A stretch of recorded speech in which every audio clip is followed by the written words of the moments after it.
প্ৰত্যেকজন মানুহৰে দিনটোত এনেকুৱা কিছুমান সময় থাকে যিখিনি সময়ত তেওঁ মানে বহুত বেছি ভাল লাগে। ধৰি লওক কিছুমানে ৰাতিপুৱা সোনকালকৈ উঠি খোজকাঢ়িবলৈ যায়, সেই সময়ছোৱাত তেওঁৰ কাৰণে বহুত বেছি প্ৰিয় হয়।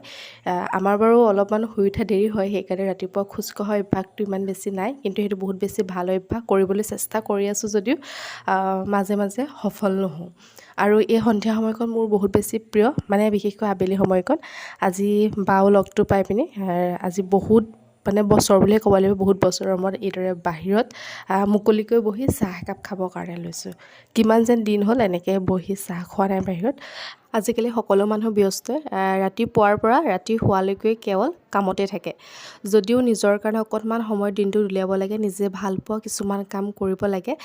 সেয়া লাগিলে আপুনি গান শুনাই হওক, যিকোনো কামেই হ'ব পাৰে, আপুনি তেনেকুৱা কিবা এটা কাম থাকিব লাগে, নাইবা আপুনি মুকলিমূৰীয়াকৈ খোজ কঢ়া তেনেকুৱা হ'ব পাৰে। মানে নিজৰ কাৰণে দিনটোত অকণমান সময় উলিয়াব লাগে, বেছি নহ'লেও 15-20 মিনিট নিজৰ কাৰণে দিব লাগে।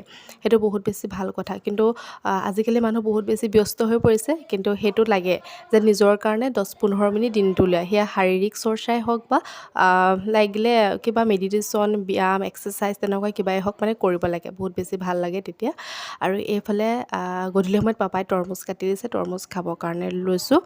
আজি পিছে উৰুকাও আছিলে। এইবাৰ আমাৰ পিছে উৰুকা ইমান এটা লগা নাই, যিহেতু বিয়া, সেইকাৰণে কেৱল বিয়াকেই গৈছে।